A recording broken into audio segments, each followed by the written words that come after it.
നിലമ്പൂരിൽ ഉപതെരഞ്ഞെടുപ്പിന് കളമൊരുങ്ങുമ്പോൾ സ്ഥാനാർത്ഥി ചർച്ചകളടക്കം സജീവമാക്കുകയാണ് ഇടത് വലത് മുന്നണികൾ. തെരഞ്ഞെടുപ്പ് ഒരുക്കങ്ങൾക്കായി CPIM സംസ്ഥാന സെക്രട്ടേറിയറ്റ് അംഗം M സ്വരാജിന് ചുമതല നൽകിയപ്പോൾ UDF സ്ഥാനാർത്ഥി നിർണയത്തിനുള്ള AICC സർവേ അന്തിമഘട്ടത്തിലാണ്. PV അൻവർ ശ്രദ്ധാകേന്ദ്രമാകുന്ന നിലമ്പൂരിൽ ക്രൈസ്തവ വോട്ടുകൾ ലക്ഷ്യമിട്ട് BJPയും സ്ഥാനാർത്ഥി ചർച്ചകൾ സജീവമാക്കിയിട്ടുണ്ട്.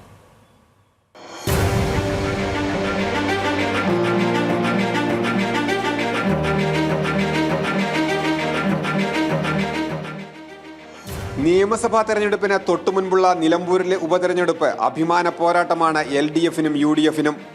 PV അൻവർ പിണറായി വിജയനെ വെല്ലുവിളിച്ച് ഇടതുപാളയത്തിൽ നിന്നും പുറത്തുപോയതിനു ശേഷം നടക്കുന്ന ഉപതെരഞ്ഞെടുപ്പിൽ മികച്ച സ്ഥാനാർത്ഥിയെ നിർത്തി വിജയത്തിലൂടെ മറുപടി നൽകാനാണ് CPMന്റെ ലക്ഷ്യം. സംസ്ഥാനത്ത് ഭരണം തിരിച്ചുപിടിക്കാൻ ഒരുങ്ങുന്ന UDF നിലമ്പൂർ ഉപതെരഞ്ഞെടുപ്പ് സെമിഫൈനലായാണ് കാണുന്നത്. PV അൻവർ രാജിവെച്ചതിനു ശേഷമുള്ള തെരഞ്ഞെടുപ്പിൽ മണ്ഡലം നിലനിർത്തുന്നത് ഇടതുപക്ഷത്തിന് അനിവാര്യമാണ്.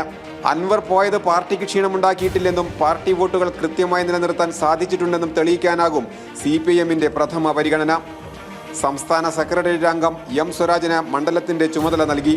ഇത്തവണ സ്വതന്ത്ര സ്ഥാനാർത്ഥിക്ക് പകരം പാർട്ടി ചിഹ്നത്തിൽ സ്ഥാനാർത്ഥിയെ മത്സരിപ്പിക്കാനാകും CPIM ശ്രമിക്കുക. യുവ നേതാവിനെയാണ് പരിഗണിക്കുന്നതെങ്കിൽ മണ്ഡലത്തിൽ നിന്നുള്ള DYFI ജില്ലാ പ്രസിഡന്റ് P ഷബീറിനെ പരിഗണിക്കും. പ്രവർത്തന പരിചയമാണ് മാനദണ്ഡമാക്കുന്നതെങ്കിൽ CPIM ജില്ലാ സെക്രട്ടേറിയറ്റ് അംഗം VM ഷൗക്കത്തിനാണ് സാധ്യത. സ്ഥാനാർത്ഥി ചർച്ചകളിൽ ജില്ലയിൽ നിന്നുള്ള സംസ്ഥാന സെക്രട്ടേറിയറ്റ് അംഗവും നിലമ്പൂർ മണ്ഡലത്തിൽ നിന്നുള്ള നേതാവുമായ M സ്വരാജിന്റെ പേരും സജീവമാണ്. ഇടതുപക്ഷത്തിന് ജയിക്കാനുള്ള എല്ലാ അവസരവും നിലമ്പൂരിലെ ജനങ്ങൾ നൽകും. പാർട്ടി സംഘടനയാകെ ഒരു തെരഞ്ഞെടുപ്പിൽ ജയിക്കുന്നതിന് വേണ്ടിയിട്ടുള്ള പ്രവർത്തനങ്ങളുമായി അതിൻ്റെ ബൂത്ത് കമ്മിറ്റികൾ, ബ്രാഞ്ച് തുടങ്ങിയിട്ടുള്ളതെല്ലാം സജീവമാക്കി ഏത് സമയത്തും ഒരു തെരഞ്ഞെടുപ്പ് വന്നാൽ അതിനെ നേരിടാൻ പ്രാപ്തമാവുന്ന രീതിയിൽ വന്നു കഴിഞ്ഞിരിക്കുകയാണ്. തീർച്ചയായിട്ടും അതിൻ്റെ വിജയം അവിടെ ഉണ്ടാവും. കോൺഗ്രസിൽ ആര് മത്സരിക്കണമെന്നതിൽ AICC നിർദ്ദേശപ്രകാരമുള്ള സർവേ അന്തിമഘട്ടത്തിലാണ്. DCC അധ്യക്ഷൻ VS ജോയിയെ പരിഗണിച്ചാൽ ആര്യാടൻ ഷൗക്കത്തിനെ പിന്തുണയ്ക്കുന്നവർ കാലുവാരുമോ എന്ന ആശങ്ക കോൺഗ്രസ് നേതൃത്വത്തിനുണ്ട്. കഴിഞ്ഞ നിയമസഭാ തെരഞ്ഞെടുപ്പിലും ആര്യാടൻ ഷൗക്കത്തിന്റെ പേര് അവസാന നിമിഷം വരെ സ്ഥാനാർത്ഥി ചർച്ചകളിൽ ഉണ്ടായിരുന്നെങ്കിലും പരിഗണിച്ചിരുന്നില്ല. VS ജോയിക്ക് PV അൻവർ പരസ്യ പിന്തുണ പ്രഖ്യാപിക്കുകയും ചെയ്തതോടെ UDFൽ സ്ഥാനാർത്ഥി നിർണയം വലിയ ആശയക്കുഴപ്പത്തിന് ഇടയാക്കിയിട്ടുണ്ട്. മുസ്ലിം ലീഗിന് കൂടി സ്വീകാര്യനായ ഒരാളാകും കോൺഗ്രസ് സ്ഥാനാർത്ഥിയായി എത്തുക.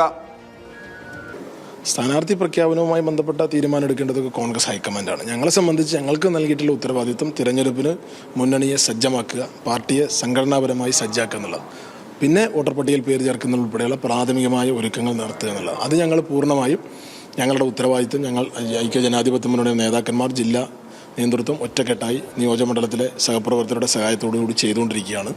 മലയോര മേഖലയിൽ നിലനിൽക്കുന്ന പ്രശ്നങ്ങൾ വോട്ടാക്കി മാറ്റുക എന്ന ലക്ഷ്യത്തോടെ ക്രൈസ്തവ വിഭാഗത്തിൽ നിന്നുള്ളയാളെ പരീക്ഷിക്കാനാണ് BJP ലക്ഷ്യമിടുന്നത്.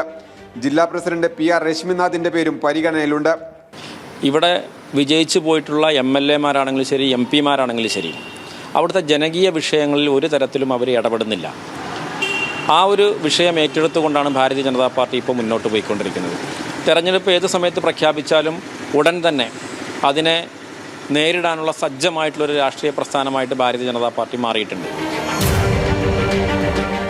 തൃണമൂൽ കോൺഗ്രസ് എന്ന രാഷ്ട്രീയ പാർട്ടിക്കപ്പുറം സ്വന്തം നിലയിൽ വിവിധ വിഷയങ്ങൾ ഉയർത്തുന്ന PV അൻവർ തന്നെയാണ് നിലമ്പൂർ ഉപതെരഞ്ഞെടുപ്പിലെ ശ്രദ്ധാകേന്ദ്രം.